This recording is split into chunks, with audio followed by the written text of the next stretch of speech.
Salutare tuturor, sunt Luc 42 și bine ați revenit la un nou episod din seria noastră de Build What You Want.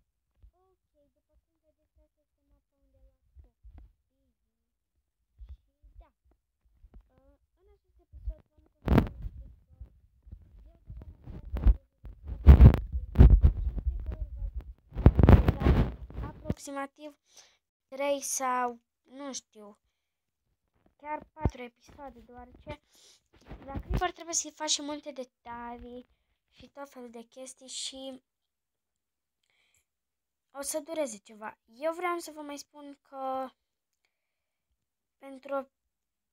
ați văzut și voi că n-am mai filmat un weekend, chiar n-am avut timp deloc și credeți-mă că dacă aș fi avut timp aș fi postat și aș fi filmat. L-am rugat pe fratele meu să filmeze un episod, dar cu greu a reușit în orice caz. Hai să lăsăm 1, 2, 3, 4, 5, 6 și al 7-lea începem. Hai să zicem că începem de aici, ok? Începem de aici și să vedem. Facem repede și vine vara, o să postez mai des și să sperăm că ne și strânge mai mult și ne înmulțim, dar nu ne apropiem. Și sper că vorbesc mai tare acum, deoarece chiar am încercat, nu poți să spui că te-ai străduit să vorbești mai tare, deoarece nu prea sună bine. Stați, mai avem de pus 2 de astea. Ok, mi se pare una mai lungă ca altă. Da, aici este un străd mai lung și de acolo așa.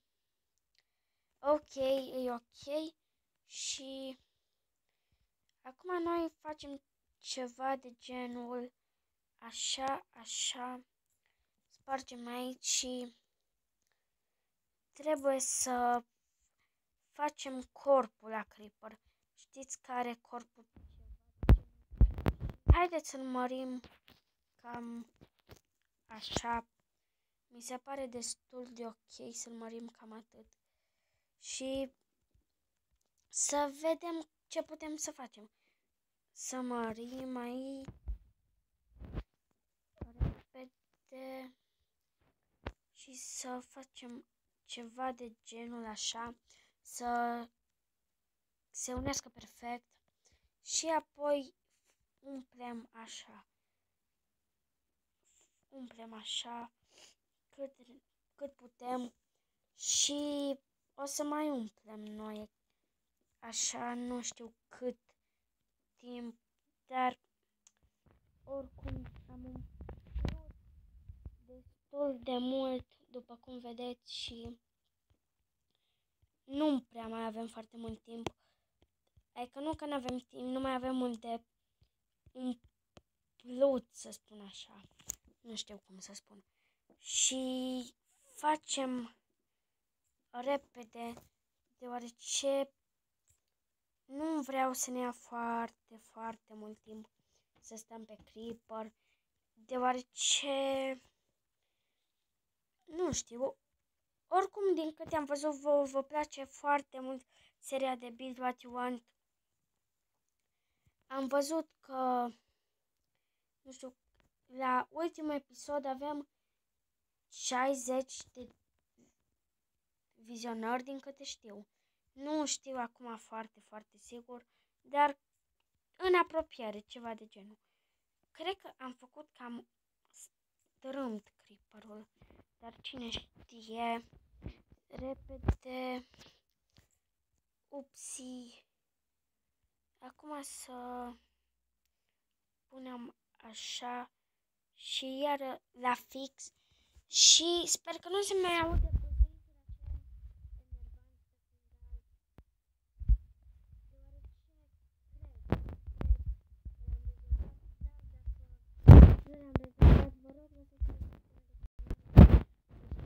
din aplicația de filmat.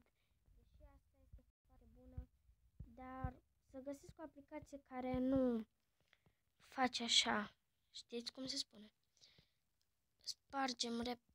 Nu știu de ce am făcut chestia asta.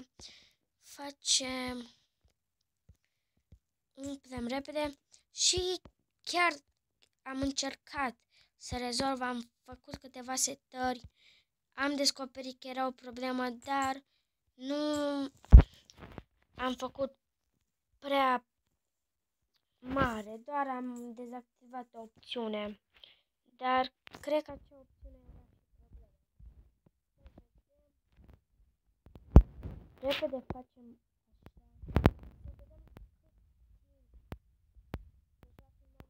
6 minute, nu prea mult. Deci nu cred că o să ia chiar foarte mult creeper-ul. După cum v-ați dat seama, lucrăm repede la el. Dar în orice caz, la creeper trebuie să faci multe detalii, de care noi o să avem timp în alte episoade. În acest episod, dacă îi terminăm corpul, va fi foarte ok. Și, de exemplu, mulți colegi îmi spuneau la școală că construiesc foarte greu. Dar, ca să spun așa, pe calculator e ceva diferit să construiești față de tabletă. Adică pe tabletă ți-e greu că trebuie să-ți miști tot timpul.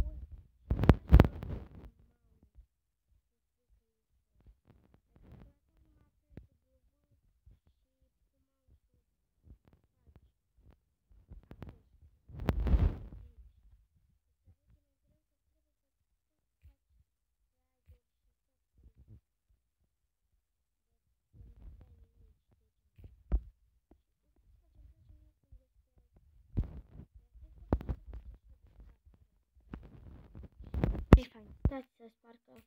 Nu prea îmi place cum să stric așa chestiile. Ok, deci facem așa și mai avem ceva de lucru la creeper. Cred că, da. Facem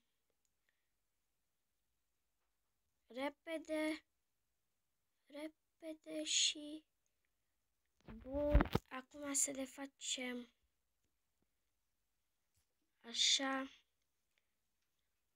așa și corpul o să-l facem foarte repede cu modalitatea asta, ne-am dat seama de ea și din fericire este mai ușor decât să tot pui câte un cub așa pe rând. Așa că punem repede așa și apoi să vedem de cât timp filmăm. De ce sunt foarte obosit? Filmez la ora 10,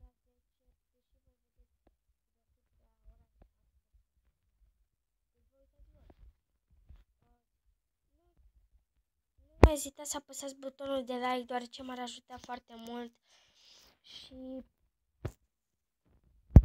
nu știu ce să mai spun.